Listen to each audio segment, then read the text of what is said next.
Yes. That's amazing. Wow. Wow. Good name too. Good name. Hey. Hi, all the way from Canada. Good to see you. Oh, really? Canada? What part of Canada? I'm in Edmonton, so I'm not allowed in Canada. really? Yeah, they Oh, escorted me out. There was yes. a there was a little incident.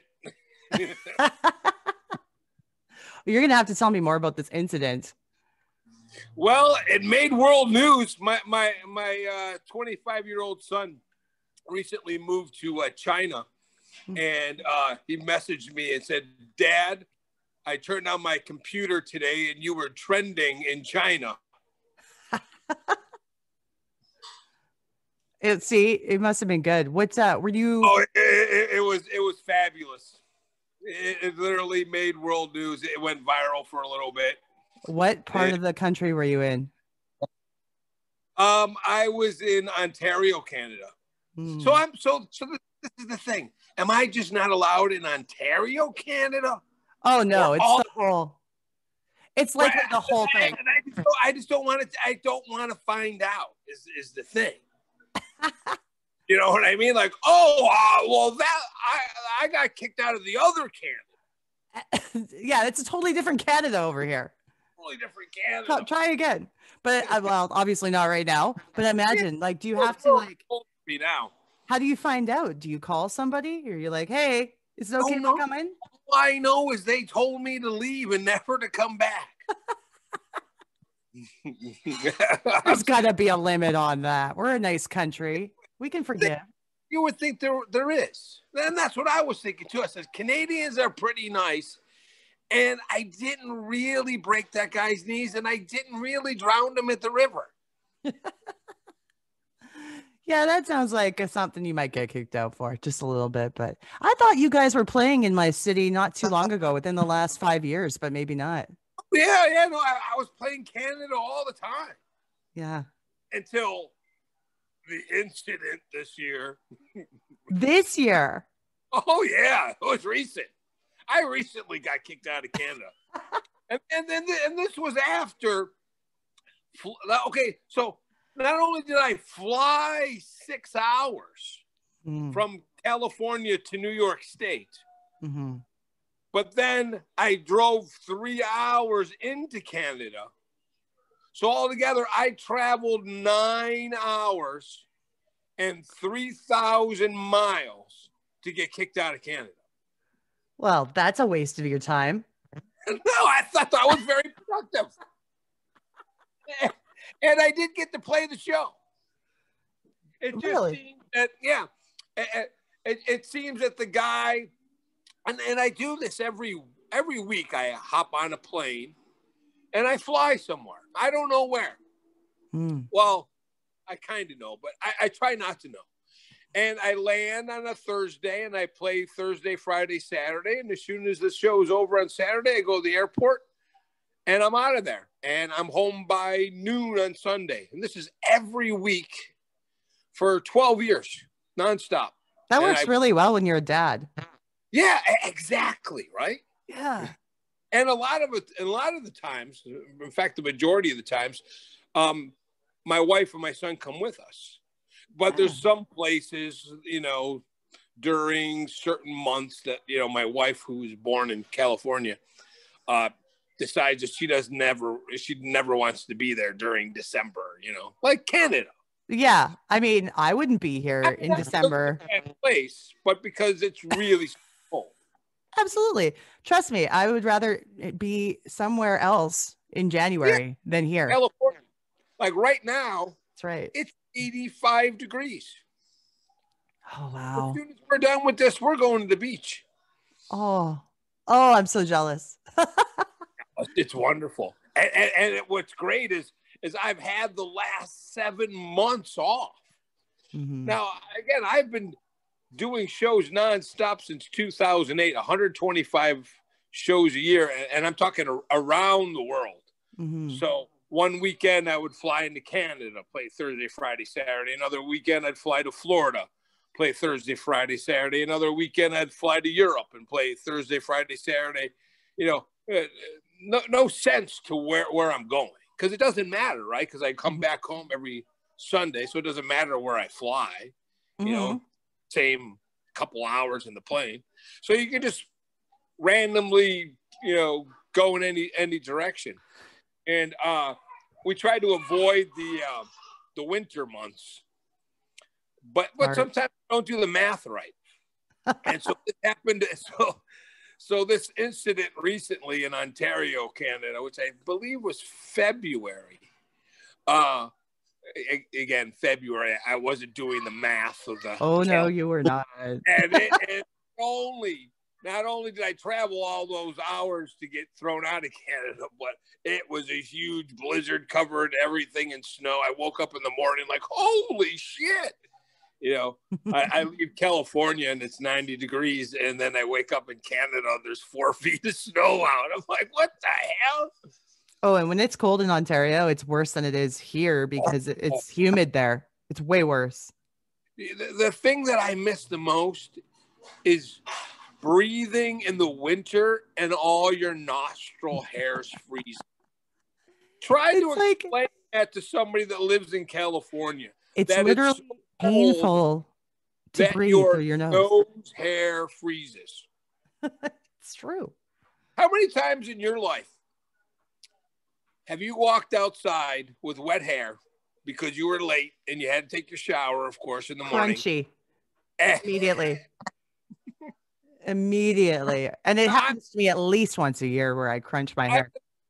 I lived in Buffalo, New York, half of my life until I was 25. So I lived with this all the time. And back then, I had hair. I had super long hair, so it was probably at least as long as yours. And I'd have that problem every morning, going to high school. You take the shower in the morning, you leave, and your hair is wet and it's frozen by the time you get to school. And this was just part of your life. Thaws out when you walk in the door, and it's all. And you accepted it. You accepted it, like, oh yeah, this is the part of the year where my hair freezes for the next 6 months. This can't be good for our hair. It just can't. But we accepted that for our entire life. And then one day when I was 15 years old, my mom flew us to San Diego in March for a little 2-week family vacation, me and my mom. And we had left this horrible blizzard in Buffalo, New York, and we land in San Diego, California. And next thing I know, I'm at the beach on cliffs going through tide pools in March. My hair is not frozen.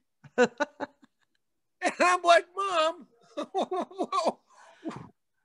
what are you doing? Why aren't we here all the time? And I got the old, it's our roots.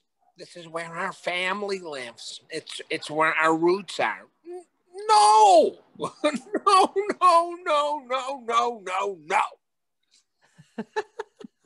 So I got my car when I was 25 for one reason. I'm in Buffalo, New York, and I'm a bum. Okay, I'm living at my mom's. I'm drinking. I'm in a crappy band called Green Jello, and life is drunk and stupid. And one day I was just like, you know what? I am so embarrassed to borrow $20 from my mom every Friday and every Saturday so I could go out drinking, looking cool. I said, I got to get me a job. And so I just bought paper. I'm looking through it, and I see this ad in which most people will just they'll just not even look at it, and they'll continue their life. I saw an ad in the newspaper that caught my attention. It said auditions for the Gong Show. It was a game show from that you purposely went on and you made an ass of yourself. And then they had one token talented person who would win the game. But they would have, 10 jackasses. Mm-hmm. And they would win some turtle wax or some Lee press-on-nails. And then the winner guy would get some sort of hotel in some stupid town like, I don't know, Reno. Well, I should say Reno. Some sort of town in America, and they have this little mini vacation. So most people would just not even pay attention to that. But me, here I am looking for a job. Mm-hmm. and the thing that catches my attention is the ad to make an ass of yourself on TV. So I give them a call. Hello. Nice phone. Very nice phone. Thank you. Please tell me that has a rotary dial on it. No way. And even better, okay? This is the part. Wow. This is the part that's going to blow your mind. Because I live in Hollywood, that's the phone from the set of Married with Children. No way. Yes way. Next time you see the show, you look and you're going to see it's the same show, the same phone. That's great. That is great. Okay. So you picked up the phone.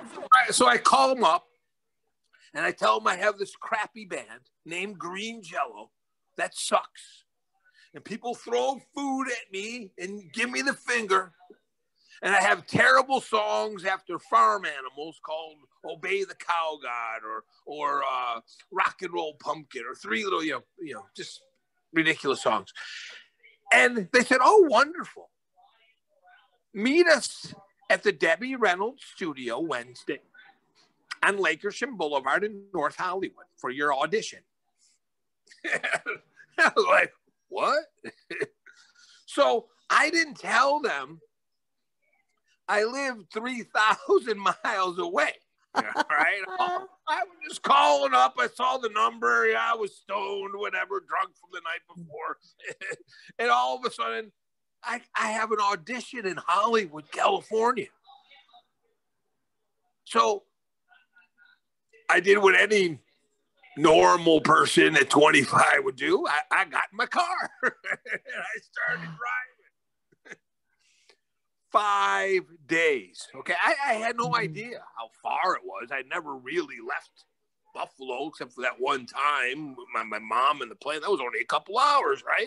Right. Only a couple hours. How far is it in the car? 5 days later, I'm trying to get up the Rocky Mountains with my crappy car from Buffalo, New York. You know, the rust bucket, right? Yes. The one that barely runs. Yes. I've been driving this thing for 5 days, and now I'm going to attempt to go over the Rocky Mountains with this. All right? Now, again, I'm from Buffalo, New York. There's a couple hills. Mountain. Yeah. Mountain is just the next thing higher than a hill. Mm-hmm. Can't be that big. Boom! There goes my engine, blows up. Oh no. It's some little town in Colorado called Silver Plum, Colorado. Okay? There's a post office and like 4 houses. That's it. Worst place ever to break down. Yes. And I'm on the top though. I mean, I made it all the way up, but my car's blown up. So now I'm fucked. I've traveled all this way. I'm down to like whatever my last $100, $200, right? Because I didn't mathematically plan my trip. And now I'm stuck. And to come get a tow truck to bring me down and to a shop. I can't. What am I going to do? I can't fix it. And I'm almost to California, and we're talking the next day is my audition, and I'm going to miss it. And that's when I realized I was on the top of the mountain. All I had to do was glide all the way down, right? Now I could glide all the way down to Denver, or I could glide all the way down to Los Angeles. And I did. And I putted my way inch by inch sometimes, literally. And I made it on time. I got there 4 p.m. Wednesday. They had no idea. How does it do that? Aliens. Of course. My word. I get there with my pumpkin outfit, okay, which is just a plastic pumpkin basket, for trick or treat, that I've cut a hole in and I've put it on my head. And I have this yellow rain suit from living in Buffalo, right? Just a common thing. Yeah, I got a rain suit. They don't have rain suits here in California. But anyways, so I got this yellow rain suit and this Halloween bucket that I got on my head.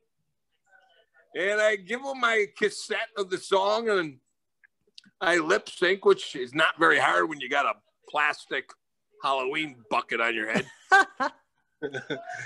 And I got on the show. Just like that. They're like, great, you're on the show. Yes. I just got to Hollywood and I was on TV. National TV. Everybody made fun of me. I thought you were looking for a job. Now you're driving to California to be on a game show to make an ass of yourself? Yeah.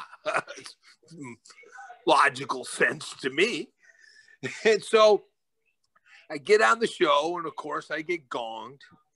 And that was the purpose. Like I told them, I said, I'm here to be humiliated. I'm here to prove to the world that I have the worst band, because somewhere in the future, okay, because this is 1987. And I'm saying to myself, somewhere in the future, someone is going to claim that they themselves have the worst band in the world. And then I'm going to come along and say, no, I made that up first. And then nobody will believe me. So I went 3,000 miles in a rust bucket crappy car to prove that I have the most terrible band in musical history. Now, in the year 2020, there's a zillion people claiming they have crappy bands. No way. I have the footage. You can go on YouTube and press Green Jelly, Rock and Roll Pumpkin, Gong Show, and you will see that in 1987, I have documented proof that I, in fact, own the world's worst band. And I got the Lee press-on nails to prove it. Yes. At least they're in there, aren't now, they? I see this cabinet behind me that I'm opening the door. You see this? Yes. Now, I see. I live in a toy store on Hollywood Boulevard, and you can see some random things behind me because I am completely insane. This is great. And I saw that movie True Romance. You ever see that movie True Romance? Yes, you bet. And what's Christian Slater? He lives in the comic book store, right? That's a movie. This is real life. I live in a goddamn toy store. Wow. Okay, so you're on Hollywood Boulevard. I was going to say right on Hollywood Boulevard. Right on Hollywood Boulevard. But see this right here. I'm going to show you just to verify everything. This is my Kiss lunchbox that I had as a little kid in 12th grade in high school. Wow. And inside of it,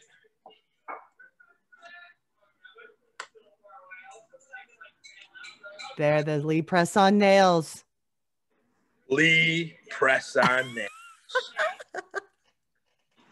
That's incredible. Oh, wow. In the same box as my sold-out concert ticket from Prague, Czech Republic. Mm-hmm. And my security card badge. Plant protection. For when I worked on NBC, the network, mm-hmm. and I was the guard at the Tonight Show with Jay Leno. How long did you do that for? Long enough to write the Three Little Pigs song. Really? Yes, I wrote the song while I was a guard at NBC, sitting bored off my ass. And that's where it came from. Yes, because I got here, I won the Lee press-on nails, right? Mm-hmm. Okay, which you know I have. This is not a lie. I That's have amazing. the Lee press-on nails in my possession. But now, as you remember from the story, my car is blown up. I can't get back home. So I gotta go get, I gotta get a job. Mm-hmm. There it was.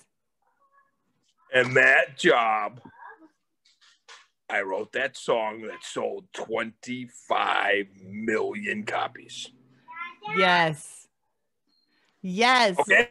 So if I never, hang on, this is my son, Chaos Diablo. Say hi. Hi, Chaos. I'm Naomi. Yes, Chaos. What's your question? Your car never blew up.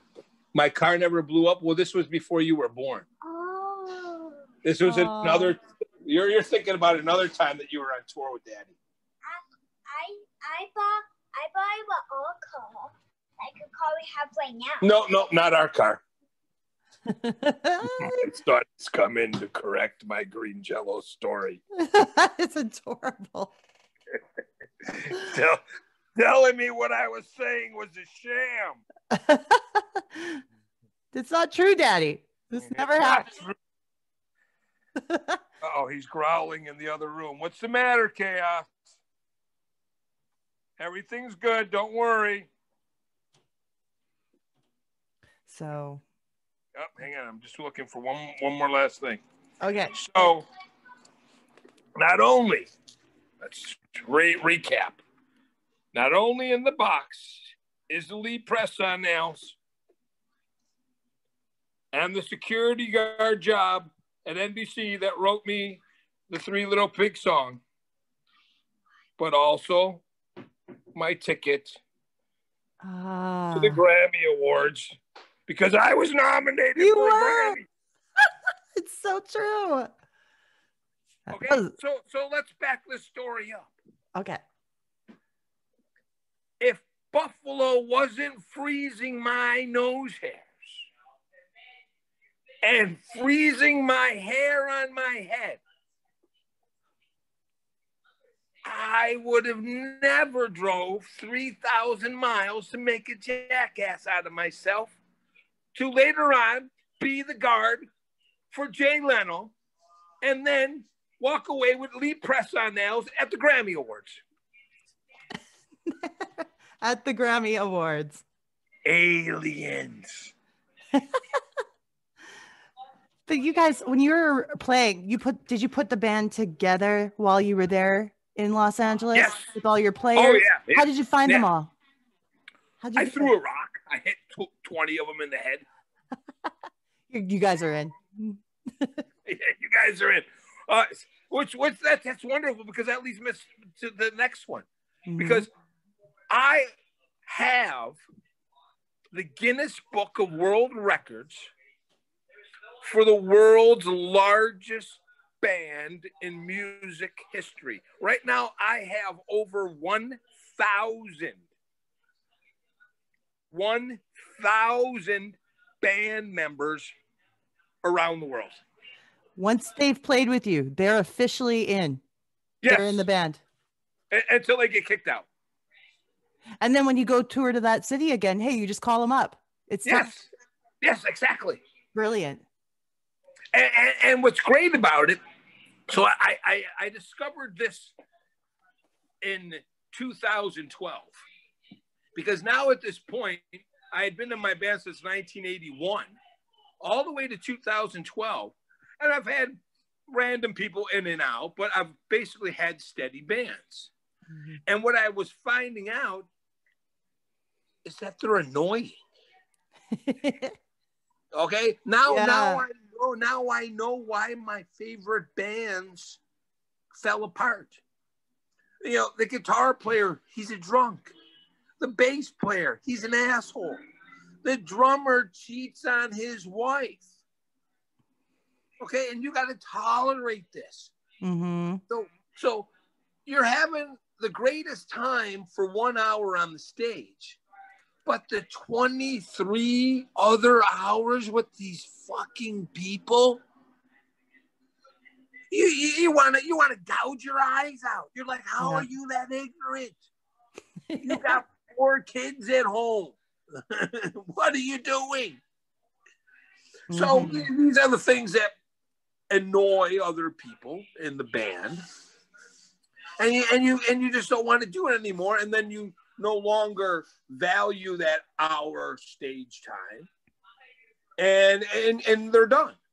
So what I've done with this is I've recruited actual fans. These kids were 10 years old, 13 years old in the 90s, and they bought that record. Yes. And back then, people were giving me this hard time, you know, because music was different then. And I came out with this really crappy band and songs really easy to play. And I was trying to explain to people, it's like, I want this to be easy. I want it so a 10-year-old sees it and is influenced by it, and they can play it. And they themselves can say, hey, I can sing that, or hey, I can play that part on the drums, or I can play that riff on the guitar, because it was that simple. I didn't want this complicated stuff that confused the kid. I wanted him to say, wow, I can do this too. And nobody really got it back then in the early 90s, what I was trying to do. And now, you know, 20, 30 years later, these people are adults, and that song, The Three Little Pigs or Obey the Cow God, that was their first song that they ever played because it was the easiest. So now they know these songs forwards and backwards. So why not recruit them into the band, make them a band member of their favorite childhood band? Right? I think it's pretty brilliant. And then give them the moment. So now that 1 hour stage time, you know, I've done this since 1981, since I was in 12th grade. We're talking 40 years. All right. I've had my moment. Okay. Over and over again. And it is fantastic. I love the moment. But the ability to give that moment to a fan who dreamt of that, and you give that to them for 3 days, a Thursday, a Friday, a Saturday, and then you're traveling with them for the 23 hours. You're sleeping at their house. You're meeting their dog. You're going to their family house, and they're telling you the story. This is my bedroom where I set my drums up and I played to my stuffed animals and pretend that I was in Green Jello at 10. Yeah. Now all the time. The hour stage is valuable. The 23 hours to get to the show, okay? Every moment is great because you're having these experiences with a new group of people every single week. And that same experience with the same group of people, well, some people have different ways of life and they have different ways of beliefs and doing things. And sometimes, you know, after 100 shows, you still get along with the person, but most likely you don't. So now this way, we're talking 3 shows.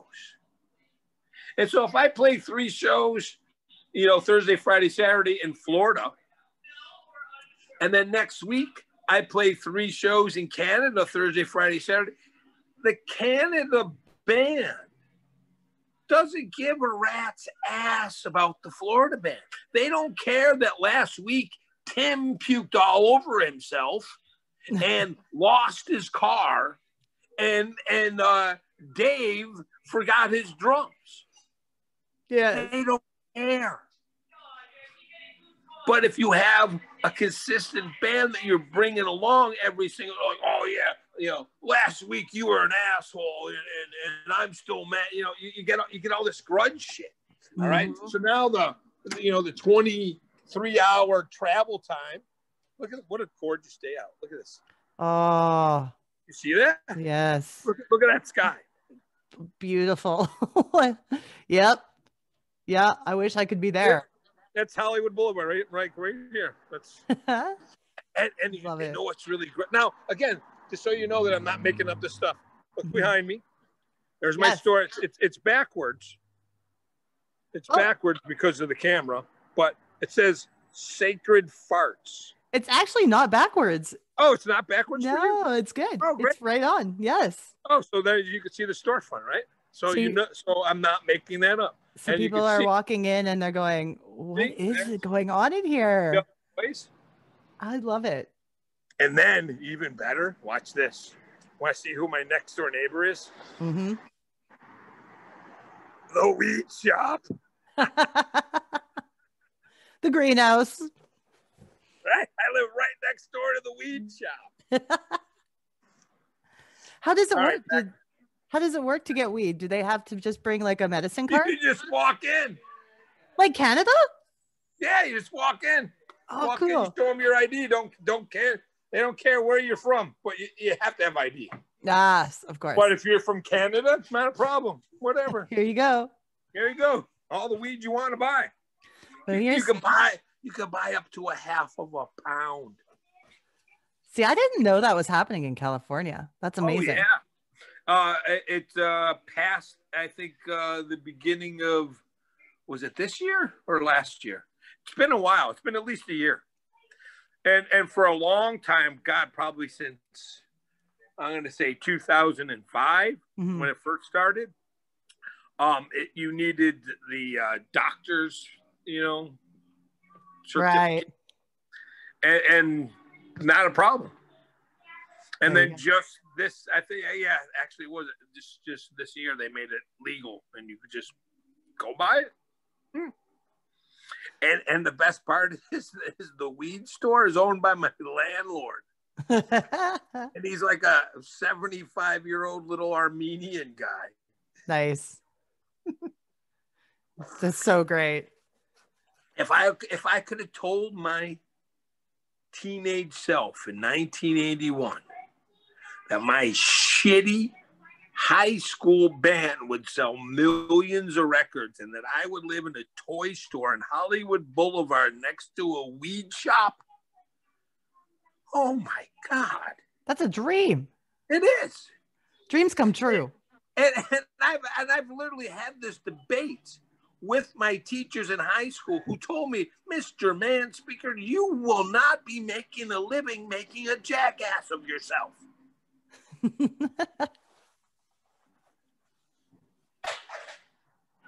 They were wrong.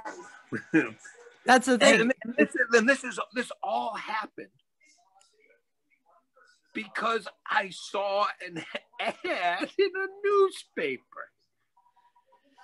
That's it. It's like that movie, Yes Man. You just got to say yes and do things instead of being scared and saying, oh, I don't know. Just go and do it. That is my favorite movie. Right? Yes. You just got to do it. Brenna, hang on, I gotta. Can you verify something for me? Huh?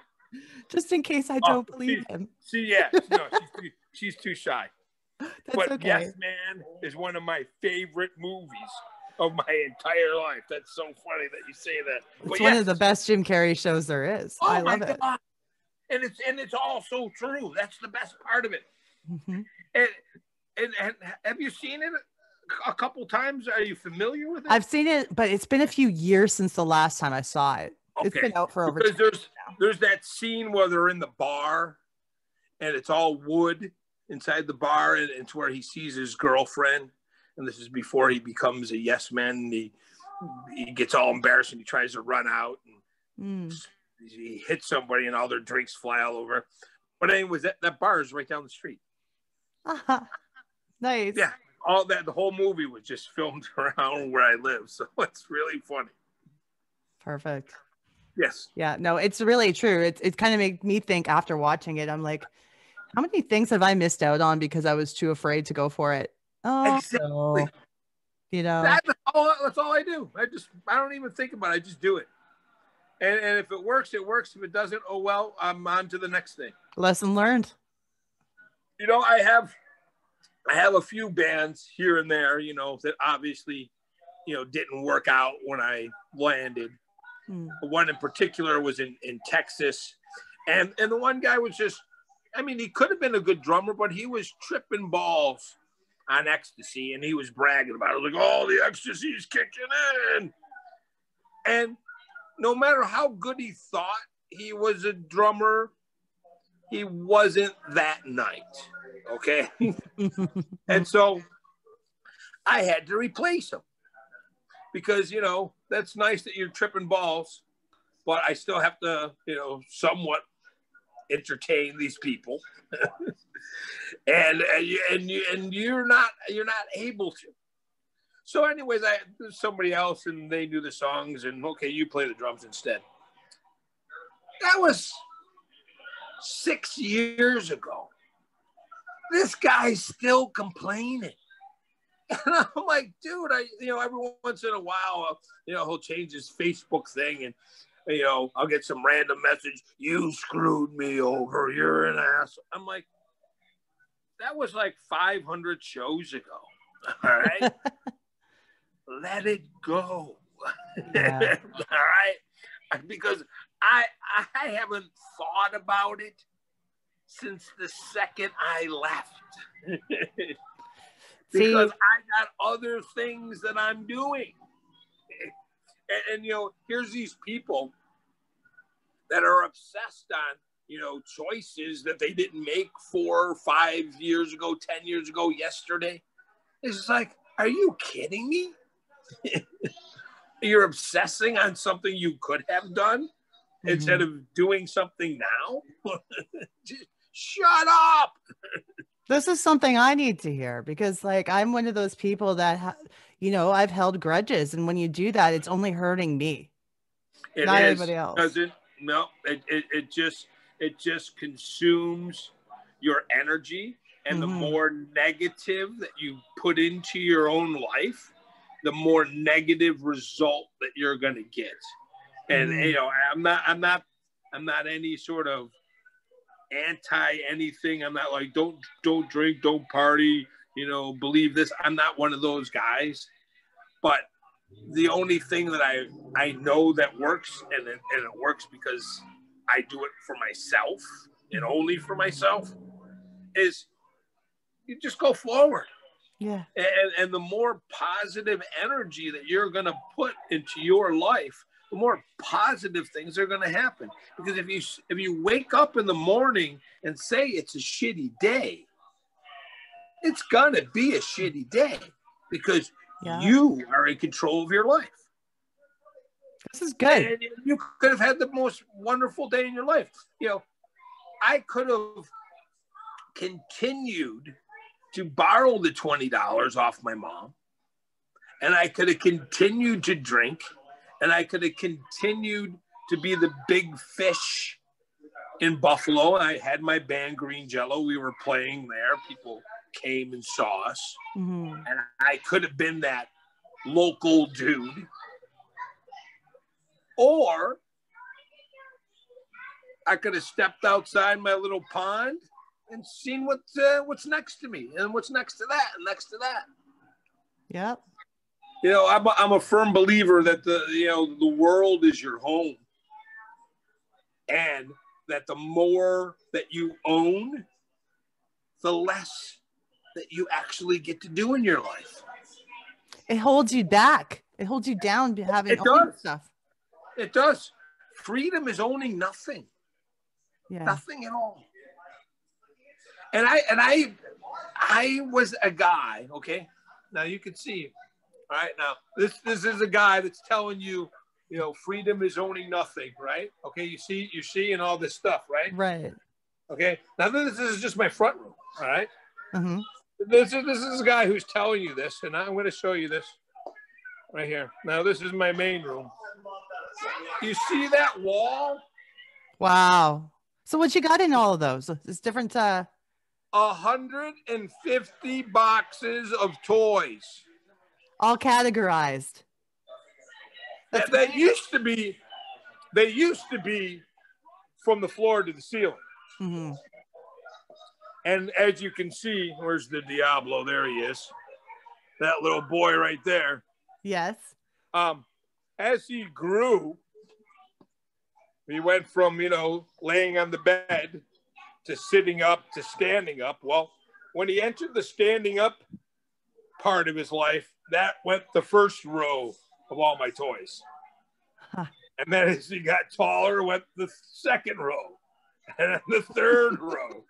And then there was just one point where I was like, all right, it's all going in a box. But literally, wow. And my ceiling is 20 feet tall. I had 50 cases like this that you see behind me, filled. And then above that, it was just, you know, unopened toys that went all the way up to the ceiling. That's unreal. And I could send you pictures of it later. Yeah. But it was, you know, the guy telling you not to own anything. But I get the feeling that the only thing that you've taken with you is that Kiss lunchbox and whatever could fit inside of it. It is true. Isn't that weird? Isn't that great? Yeah, and this is something else that's really cool. This over here, this horse. Yeah. I've had since I was 5. Oh. Since since my kid, since the same age. Have you had to restore it at all, or is it pretty much in the same condition? I take good care of it. That's awesome. Yeah, I remember the day I got it.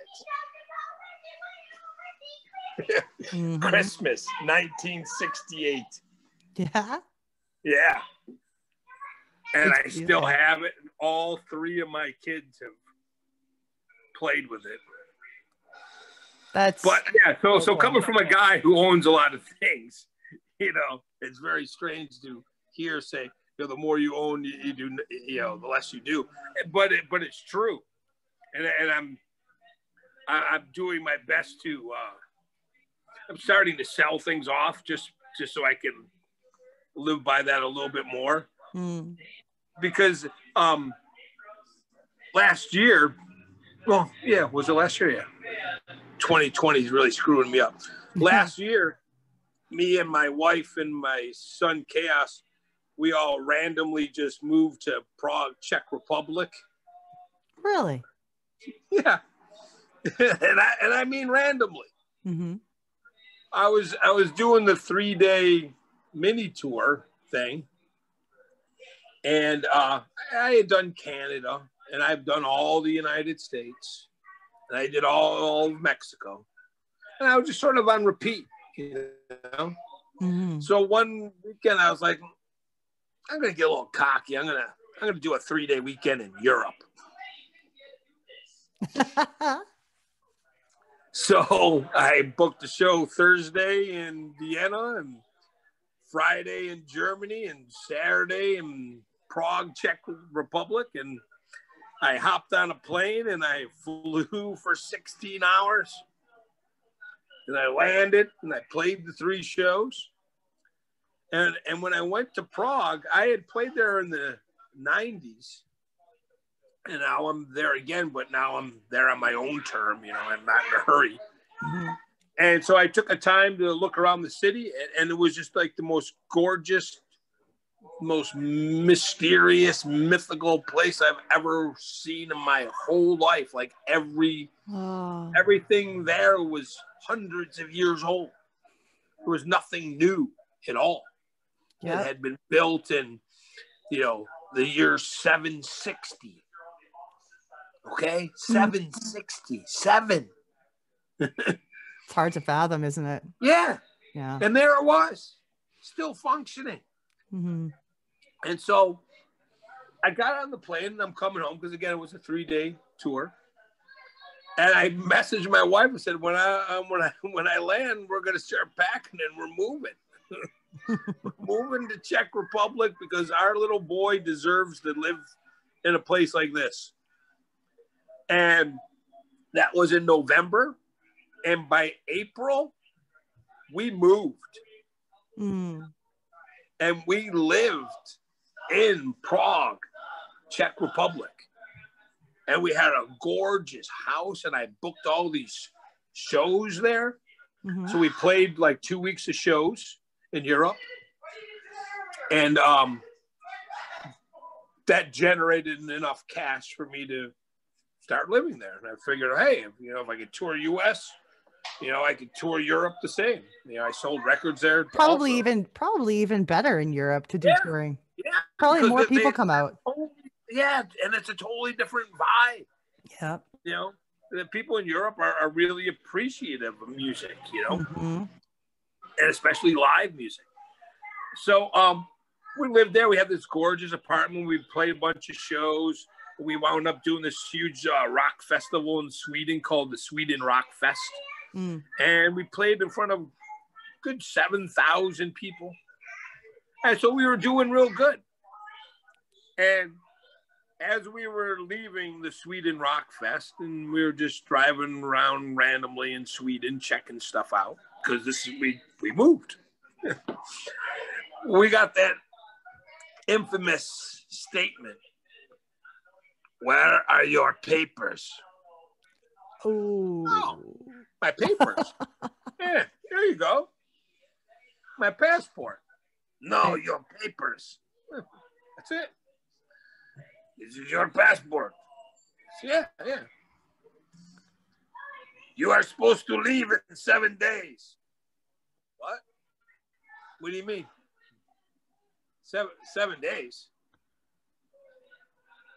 But I leave in 7. But I live here. No, you just can't move to Europe.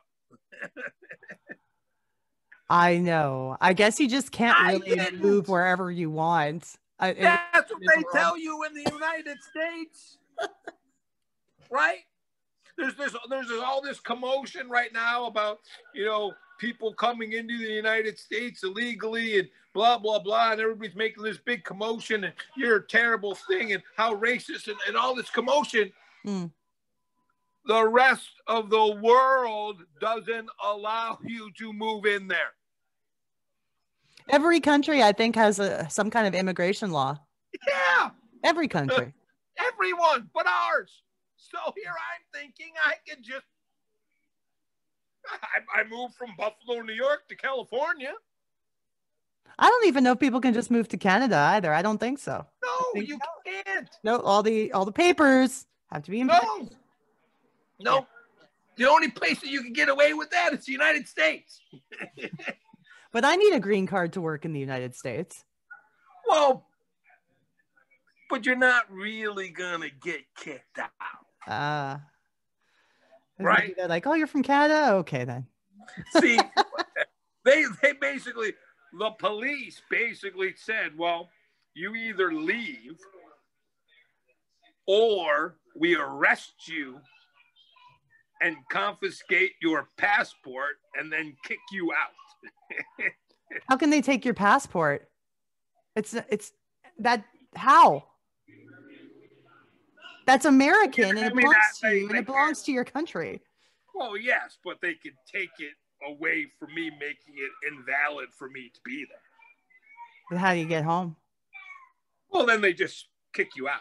Okay. And then they give you back but then they give you back the passport. Or they seize it from you to, okay, nope, you can't. You're done. Mm. And I'm like, oh, really? But my apartment. No, it's not your apartment. So we had to move back. And then what I found out, which wasn't that bad, is there's ways around it. So you can be there for 3 months. This is just Europe. Mm-hmm. Then you have to leave for 3 months, and then you can come back. So you can live there 6 months out of the year, but you have to leave 3 months of it. So I could have went to England and lived in London for 3 months, and then went back. Okay. For 3 months, and then just hop back and forth. Got it. Or, I could have got a visa. And that's what my son did. I have a 25-year-old son who had been on tour with me since he was 13. And God, it was like 2 years now, I think, if not 3. He just randomly said, Dad, I'm going to move to China. And then the next month he left. Does he play? Yeah. And he's been living in China for the last 3 years. So he figured it out, how to stay a lengthy amount of time. But, again, I didn't know, and my time was up and they said, get out. Mm-hmm. But my son decided that he wanted to move to China and skate. And so he got a skateboard endorsement, and now he flies around China and he skates in his skateboard. That's fantastic. Yeah, he actually got for it. Job.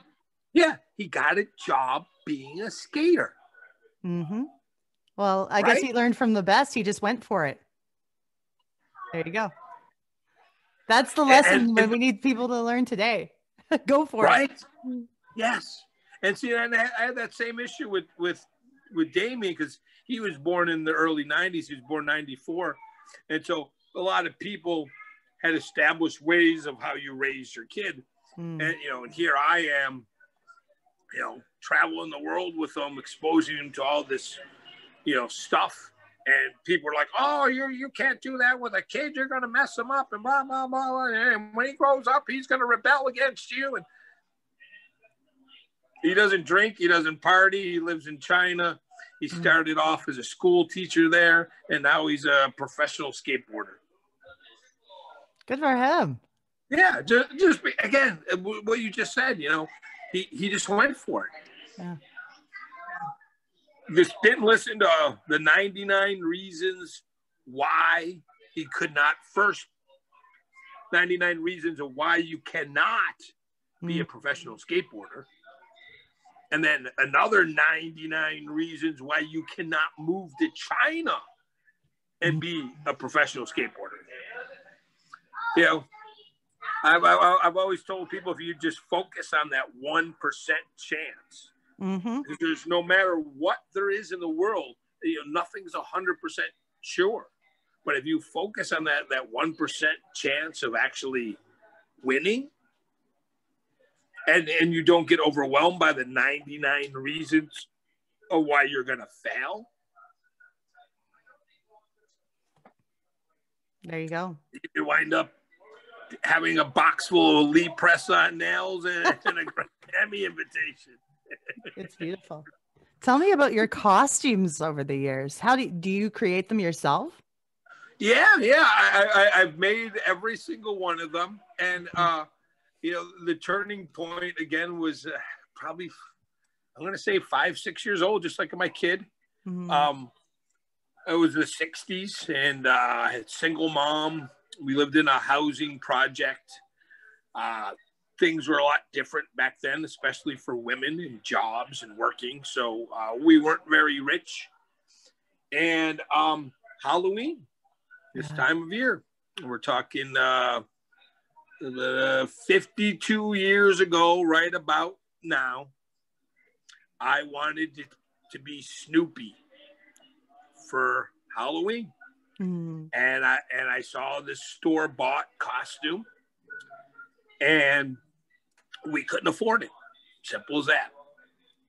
So instead of my mom telling me that we were too poor and that I could not be Snoopy,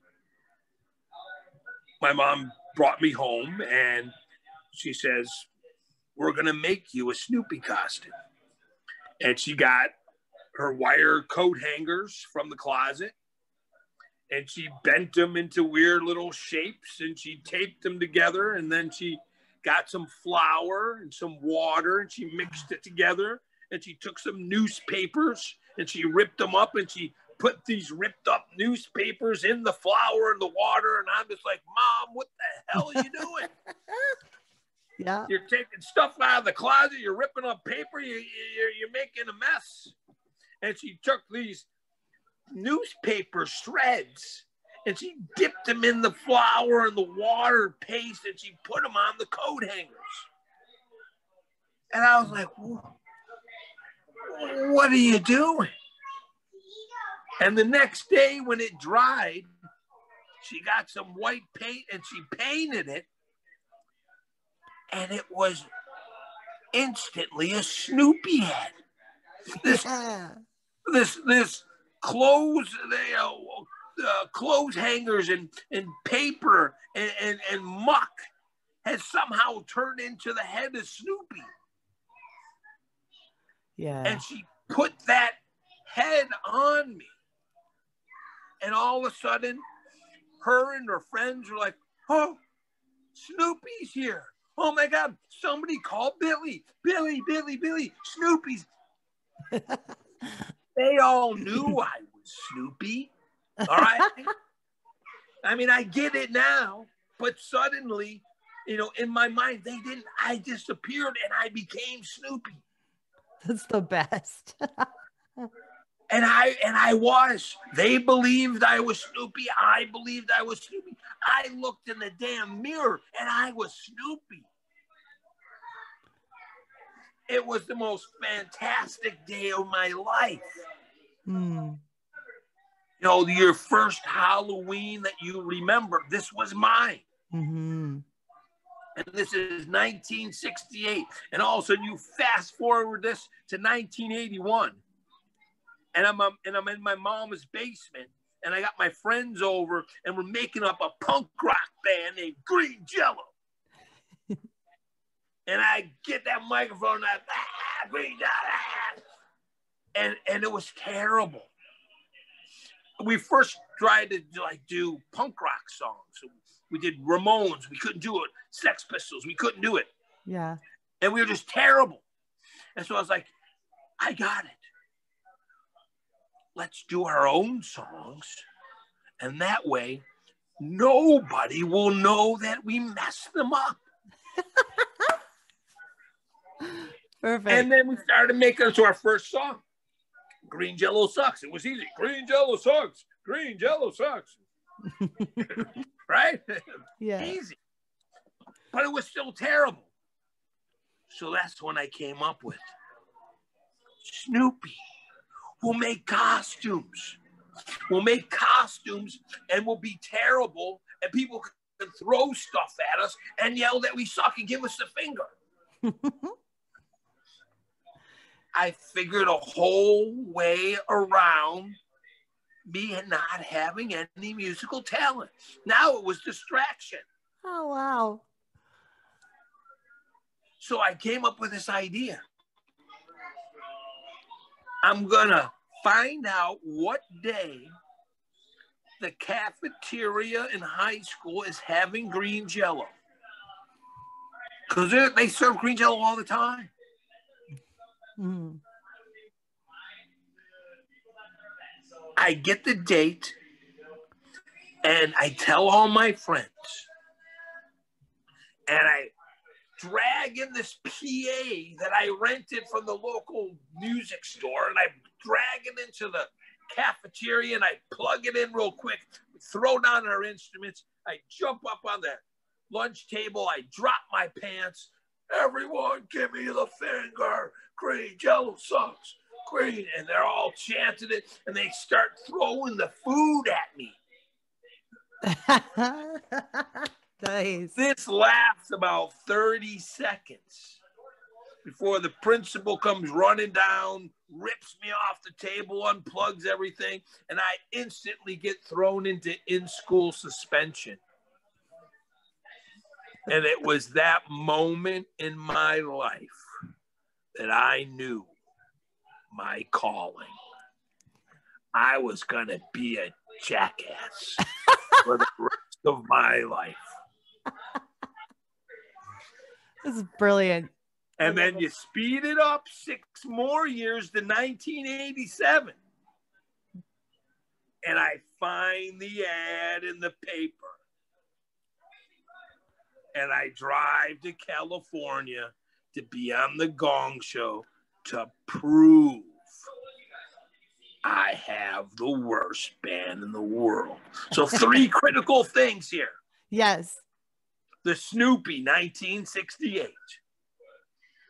The lunch table incident, 1981. And the infamous Lee press-on nail scandal of 1987. It all set without those 3 moments, without these 3 moments, we would not be talking. And I would be at work right now, and I would be saying this. Welcome to Walmart. I love you. Welcome to Walmart. I love you. Welcome to Walmart. I love you. You were never going to let that happen. Let's be honest. In an alternative universe, yes, I am working at a Walmart. But this one, I'm living in a toy store on Hollywood Boulevard. So great. Oh. Aliens. What happens with the costumes? And then there's another band called Guar. Yes, 1985. Did you develop a relationship with this band at some point? Yes, purely by accident. In 1989, they happened to be playing in Hollywood. And I had a friend of mine who was in a local gore band called Haunted Garage. His name was Dookie Flyswatter. That's the best. Oh, yeah, they were a wonderful Hollywood band. They were huge. And Dookie Flyswatter brought Guar to my show on a Wednesday night. And I was playing a little bar on a Wednesday, probably 22 people there. And he brought Guar there. This is before anybody even knew who they were. It was their first record, Hello.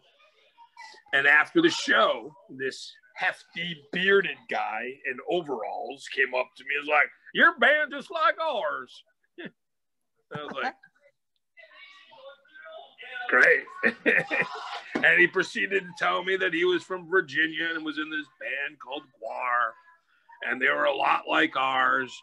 And he was happy to see that there was another band doing similar stuff. And he invited me to the show. And so I went and saw his show the next day.